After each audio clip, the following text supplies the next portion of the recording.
Super powers के बिना किसी को नॉर्मल पर्सन कहना नामुमकिन था। चोई को झटका लगा और डॉक्टर ने समझाया कि वह एक आम इंसान था, लेकिन उसका अच्छा ट्रेनिंग था।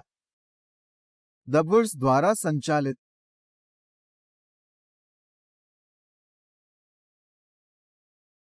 चोई डॉक्टर से नाराज था क्योंकि उसने चोई की अनुमति के बिना खुद को प्रमोट किया। डॉक्टर ने विषय बदलने की कोशिश की और चोई को बताया कि उसे खोलकर जांचने के लिए कई लोग थे। चोई को यह सुनकर हैरानी हुई, लेकिन डॉक्टर ने जारी रखा और बताया कि जब वह सो रहा था तब उन्होंने उस पर विभिन्न टेस्ट किए थे। परिणामों से पता चला कि चोई एक सामान्य व्यक्ति था, लेकिन उनके सरकारी दोस्तों को इस पर संदेह था। इस सुनकर देवताओं को नाराजगी हुई और उन्होंने सुझाव दिया कि चोई उन्हें ध्वस्त कर दे। चोई ने फिर डॉक्टर से अपनी खोदनी के बारे में पूछा तो डॉक्टर ने उसे बताया कि सरकार ने उसे रिसर्च लैब में ले जाया है। दबवर्स से चलाया गया। उन्होंने उसके शरीर में असाधारण कुछ पाया था। डॉक्टर ने चोई को एक फाइन कोर दिया और समझाया कि एक कोर को एक मॉन्स्टर की फाउंडेशन माना जा सकता है। कोर के साथ संविदा बनाने और उसकी शक्ति को निकालने वाले लोगों को सुपरह्यूमन कहा जाता था। एक सुपरह्यूमन केवल उस विशिष्ट कोर की शक्ति का उपयोग कर सकता है जो उसके लिए उचित होता है, और जिस कोर से शक्ति निकालने में वह समर्थ होता है उससे जो सूट नहीं करता। चोई ने जवाब देते हुए कहा कि उसे इस बारे में पता था और उस पर टेस्ट भी हुआ था। परिणाम बताए कि उसे सामान्य व्यक्ति माना जाए। डॉक्टर ने फिर बताया कि चोई कोई ऐसा कोर नहीं था जिसके लिए वह मैच करता। दूसरे शब्दों में, जिस राक्षस का मूल अभी तक मारा नहीं गया हो वह चोई के लिए फिट हो सकता है। चोई को लगा कि डॉक्टर उसे झूठी उम्मीद दे रहा है, लेकिन डॉक्टर ने पूछा कि क्या वह सुपरह्यूमन बनना नहीं चाहता और अपने परिवार का बदला लेना चाहता है। चोई ने जवाब दिया कि सुपर पावर्स इसे नीचे लाने के लिए सिर्फ एक तरीका था और सुपर पावर्स नल ब्लेड पर काम नहीं करते थे। चोई ने पूछा कि क्या वह अब अपना इलाज खुद से कर सकता है, जिस पर डॉक्टर ने हाँ कहा और उसने बताया कि चोई का शरीर ठीक था। उसे 1 महीने में वापस आना चाहिए, चाहे उसके लिए दुनिया के सभी डेटाबैंकों में खोज करना पड़े। डॉक्टर चोई के लिए वो कोड जरूर ढूंढ लेंगे। डॉक्टर ने बताया कि चोई में एक्स्ट्रा ऑर्डिनरी पोटेंशियल है और अगर उसमें सुपर पावर्स होते तो सोचो उसकी क्या कमाल कर सकती है। अचानक कमरे में फावड़ा आ गया और चोई इसे देखकर हैरान हो गया। देवताओं ने उसे अच्छी तरह संभाल कर रखने कहा। चोई फिर मॉन्स्टर ब्यूरो में गया, जो मानवता द्वारा राक्षसों के खिलाफ खड़ा होने के लिए एक अंतर्राष्ट्रीय संगठन बनाया गया था। राक्षस के शरीर से बहुत लाभ होता है, जैसे राक्षस की हड्डियां और चमड़े को हंटिंग इक्विपमेंट में बदला जा सकता है और कुछ मांस को वाणिज्यिक भोजन के लिए भी इस्तेमाल किया जाता है। चोई रिसेप्शनिस्ट महिला के पास जाता है और उसका इनाम मांगता है। रिसेप्शनिस्ट चोई को देखकर हैरानी हुई और पूछा, तुम कैमरा वाले हो क्या? कैमरा वाले के नाम सुनकर लोगों में उत्साह भी बढ़ गया। दबवर्स से चलता हुआ। चोई रिसेप्शनिस्ट को बताता है कि हाँ, वह कैमरा वाला है और उसे अपने पेमेंट चाहिए, लेकिन एक आदमी चोई को रोकता है और कहता है, मुझे विश्वास नहीं हो रहा कि आप नल ब्लेड को डरा सकता है। चोई अपना कैमरा निकालता है और स्ट्रीमिंग शुरू करता है और पूछता है, संदेह क्यों हो रहा है? लड़का डर जाता है क्योंकि हंजो के साथ लड़ाई में चोई को परेशान करने वालों को जनता ने क्या किया है। Powered by दबवर्स।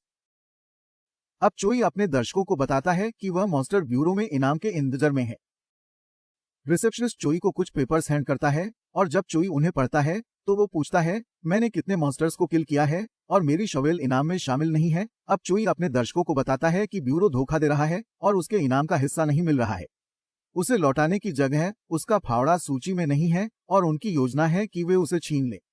अचानक एक आदमी चोई के पास दौड़ता है और बोलता है कि वह उसका सहायक मैनेजर है और इनाम छोटा है क्योंकि उस दिन खो गए हंटर्स को भेजे गए राजस्व का बड़ा हिस्सा है। चोई कहता है कि ये गलत है, ये तो ब्यूरो अपने खुद के पैसों से निकालता है, मेरे हिस्से से आपने किसकी इजाजत ली? सहायक प्रबंधक सोचता है कि अगर उसने यहाँ गलती की तो उसका करियर खत्म हो जाएगा, लेकिन अचानक कोई चोई को टांग खींचता हुआ बोलता है और वह कहता है, तुम कोरिया की रक्षा करने वाले इस पवित्र स्थान पर क्या कर रहे हो? वह एक मॉन्स्टर स्ट्रीमर नहीं है, बल्कि एक प्योर हंटर है जिसके स्किल्स सिर्फ औसत हैं।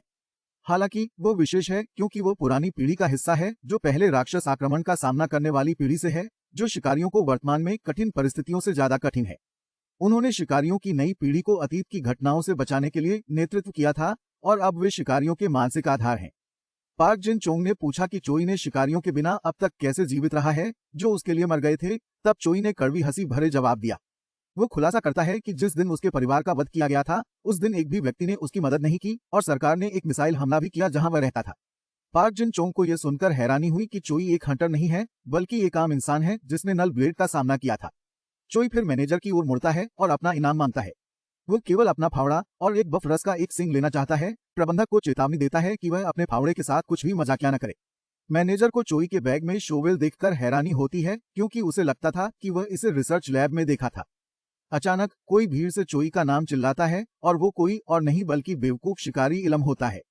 चोई इलम को देखता है और सोचता है कि उसे प्रसारण के लिए अच्छी मटेरियल मिलेगी। अब हम इलम और चोई को जमीन पर एक दूसरे के खिलाफ खड़े हुए देखते हैं और इलम कहता है कि चोई वो खास फावड़े के कारण ही लड़ने में सक्षम था।